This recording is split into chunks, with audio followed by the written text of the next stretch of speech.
यहाँ सब अपने अपने ढंग से कार्य करके यहाँ खड़े होकर के कुछ ठाकुर साहब आ जाओ यार, आ जाओ सब। ठाकुर साहब बहुत दूर दूर है दादा।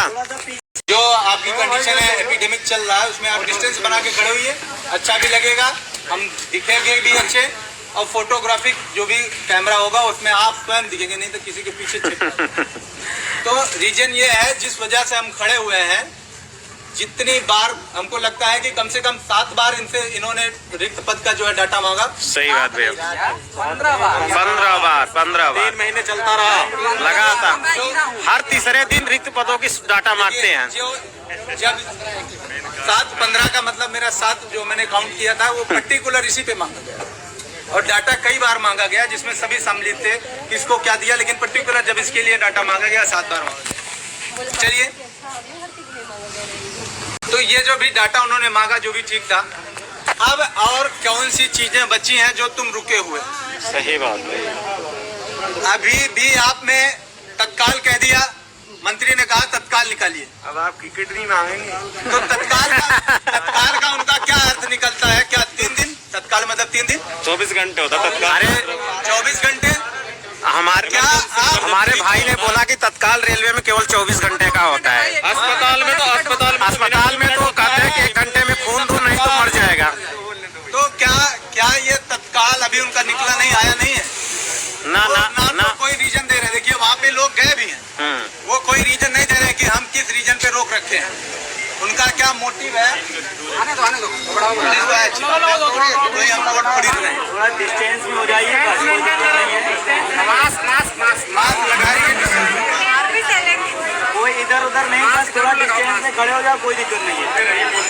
बोलते रहिए कंटिन्यूअसली बात करते रहिए। हमारी किसी सरकार से, किसी प्रशासन से कोई हमारी नोक झोंक नहीं, कोई तकरार नहीं।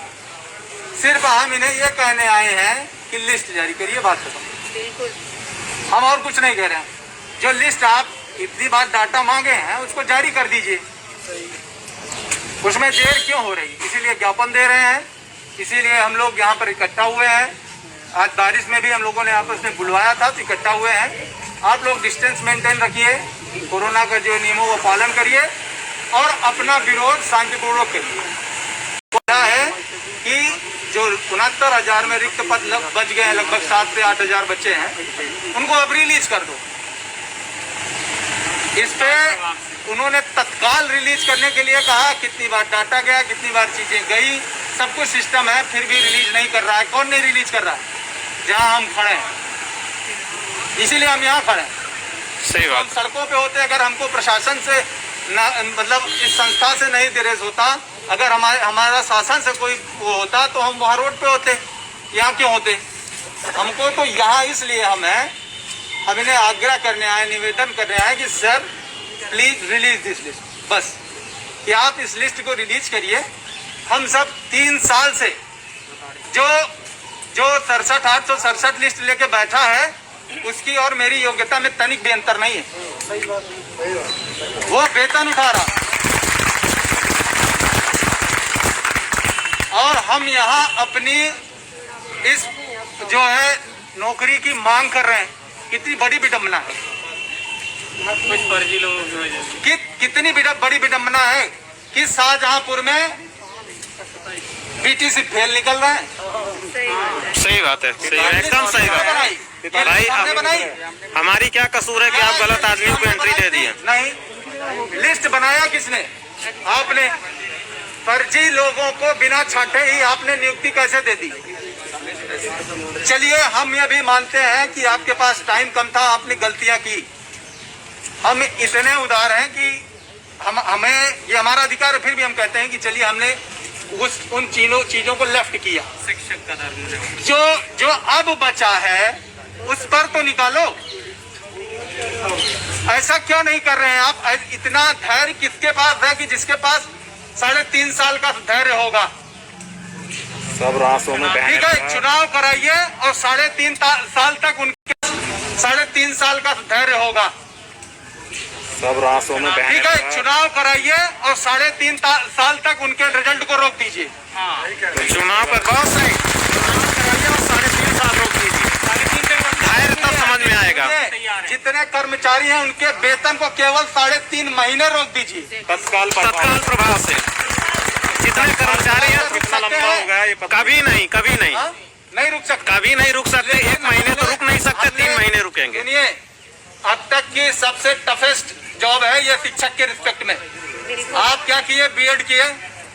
बीएड से पहले आपने क्या किया? बीएड का एंट्रेंस दिया, फिर बीएड पास किया। बीएड पास होने के बाद आपने टेट दिया, सुपर टेट दिया, अब ये वाला टेट दे रहे हैं आप। अब चलिए ये वाला भैया बार दे दिया क्या